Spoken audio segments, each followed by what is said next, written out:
Olá, meu nome é Vinícius Mota, sou procurador federal e vim aqui a convite da ANAF tecer breves considerações acerca de duas matérias que estão nos editais dos concursos da Advocacia Pública da AGU, em relação ao direito do trabalho e direito processual do trabalho. Em relação ao direito do trabalho, eu vou relacionar alguns temas que são mais frequentes de atuação, da nossa atuação ordinária no dia a dia, relacionada à fazenda pública e juízo. Primeiro tema relacionado à própria composição da Justiça do Trabalho. A Justiça do Trabalho, ela tem seu órgão de cúpula, o Tribunal Superior do Trabalho, tem o seu Tribunal Pleno, seu órgão especial. Existem 8 turmas do Tribunal Superior do Trabalho, uma seção de dissídios coletivos e duas subseções de dissídios individuais. Essa é a composição do órgão de cúpula do Judiciário Trabalhista. Abaixo do Tribunal Superior do Trabalho, nós temos tribunais regionais do trabalho em todos os estados da federação, com duas grandes exceções. A primeira exceção, em relação a 4 estados, que nós temos vinculados a TRTs localizados em outros estados, são eles: o Tribunal Regional do Trabalho da 8ª Região, com sede em Belém, no Pará, que também abarca o estado do Amapá; o Tribunal Regional do Trabalho da 10ª Região, com sede em Brasília, abarcando também o estado de Tocantins.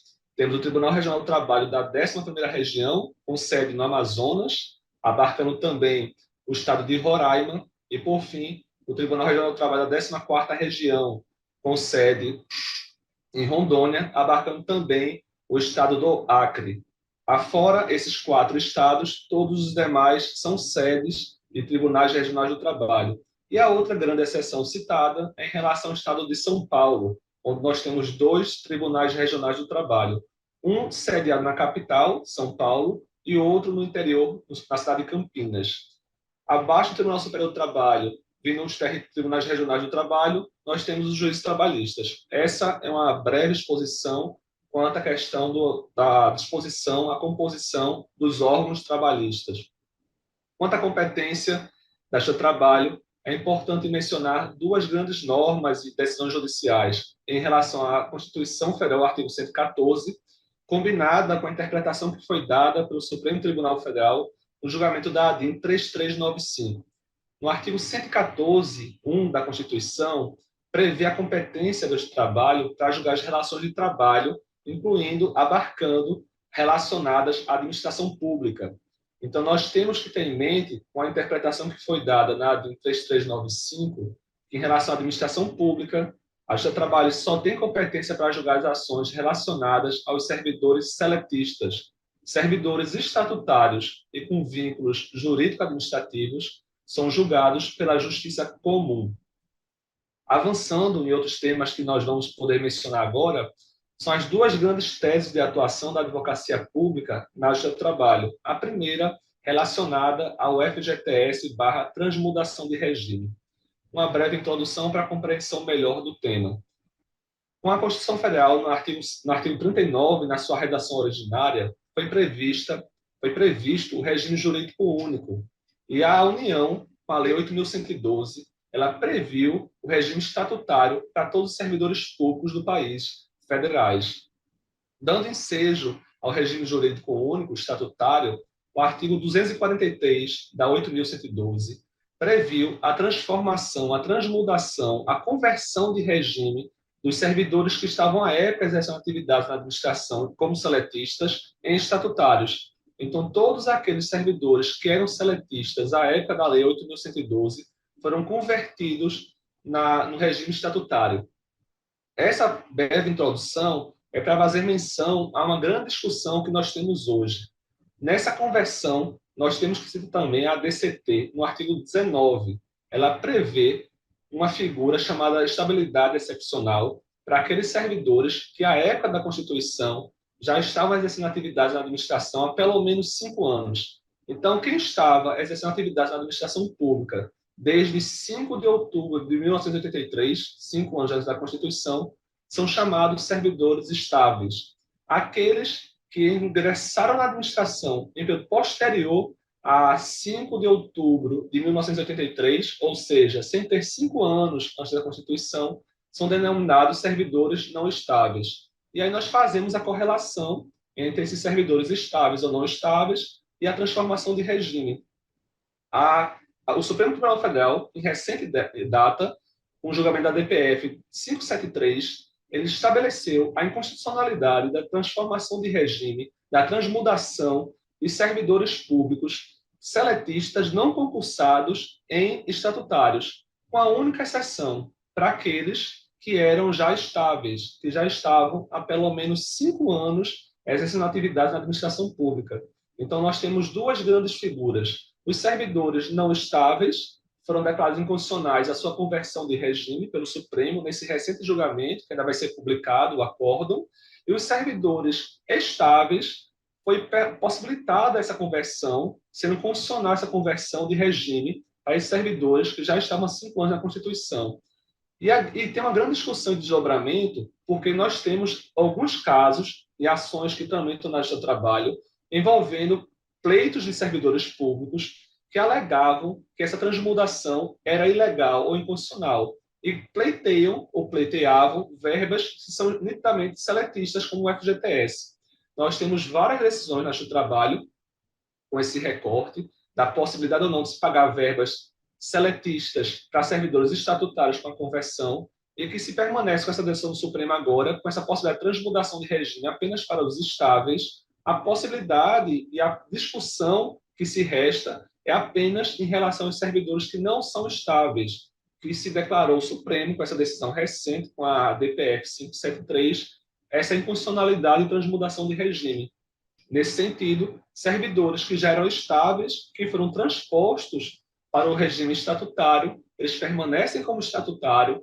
É um regime que essa conversão foi declarada constitucional em recente data e como estatutários não podem perceber verbas seletistas como o FGTS.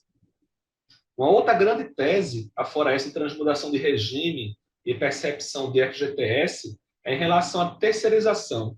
Então, imaginem vocês uma universidade pública que queira contratar uma empresa para fornecer mão de obra.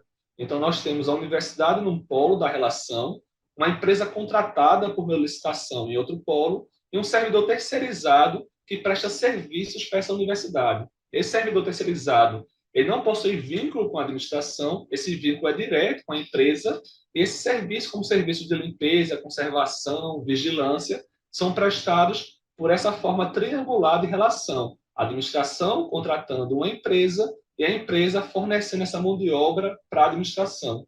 Qual é a grande discussão que nós temos hoje? Envolve as situações que a empresa contratada venha a não efetivar os pagamentos trabalhistas devidos aos servidores terceirizados pela administração. Então, imagine que, nesse meu exemplo hipotético, um vigilante que presta serviço para uma universidade, contratado por uma empresa que é contratada pela administração pública, dessa terceirização, não receba verbas trabalhistas da empresa contratada. A grande discussão é como ele pode pleitear judicialmente essas verbas.